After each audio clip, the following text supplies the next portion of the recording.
तो गाइस यहाँ पे एक क्वेश्चन है नीट 2015 का। इसमें कहा गया है कि the rate constant of reaction A to B is 0.6 into 10⁻³ mole second inverse. If concentration of A is 5 mole then concentration of B after 20 minutes. ये क्वेश्चन काफ़ी ट्रिकी है एंड काफ़ी सारे लोग गलत कर देते हैं, क्योंकि यहाँ पे जो फर्स्ट अगर आप देखोगे इसका जो रेट कांस्टेंट का जो यूनिट दिया गया है मोल सेकेंड इन्वर्स है। अगर हम इस यूनिट को चेक करें, चेक करने के लिए मोल एम का यूनिट होता है मोल लीटर इन्वर्स होता है। तो मोल लीटर इन्वर्स फिर सेकेंड इन्वर्स दिया गया। इसको अगर हम मिलाएं mole litre 1 minus N second inverse, तो यहाँ से देख सकते हैं 1 माइनस एन इक्वल्स टू 1 है, तो एन इक्वल्स टू 0। तो इससे पता चलता है कि ये जो है ये एक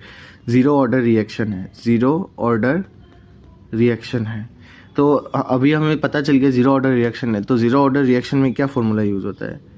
ए equals to A not minus K T, ये फॉर्मूला यूज़ होता है, जिसमें ए नॉट होता है इनिशियल कंसंट्रेशन और ए होता है फाइनल कंसंट्रेशन ऑफ रिएक्टेंट, ये होता है फाइनल, और ये दोनों रिएक्टेंट के लिए होते हैं रिएक्टेंट। तो अगर हम ये अगर फॉर्मूला बिठाए जैसे, और टाइम कितना दिया हुआ है? टाइम दिया हुआ है यहाँ पे 20 मिनट्स। तो 20 मिनट्स कितना होता है? 1200 सेकेंड्स होता है। तो अगर हम इसको कैलकुलेट करें, ए इक्वल्स टू ए नोट का वैल्यू कितना है, क्योंकि हमें क्या बोलते हैं फाइनल कंसंट्रेशन ऑफ रिएक्टेंट नहीं पता है, यानी जैसे कि ये रिएक्शन है ए गिव्स बी, हमें इसका बस इनिशियल कंसंट्रेशन पता है जो कि है आपका क्या कितना दिया गया? 5 मोलर दिया गया, ये इनिशियल है, लेकिन फाइनल नहीं पता है। तो हम फाइनल कंसंट्रेशन इस फॉर्मूले से निकालेंगे। तो फाइनल कंसंट्रेशन निकालने के लिए 5 माइनस 0.6 इंटू 10⁻³ और 1200 सेकेंड्स को हम 12 इंटू 10⁻² ले लेते हैं।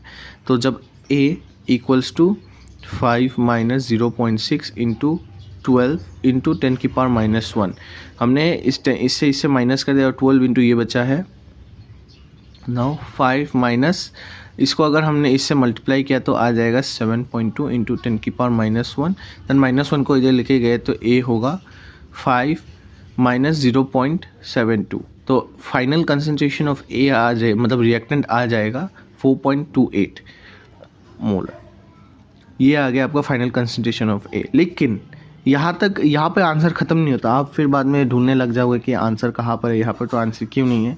लेकिन आप अच्छे से क्वेश्चन देखिए, इसमें क्या गया है कि कंसंट्रेशन ऑफ बी का पूछा गया है।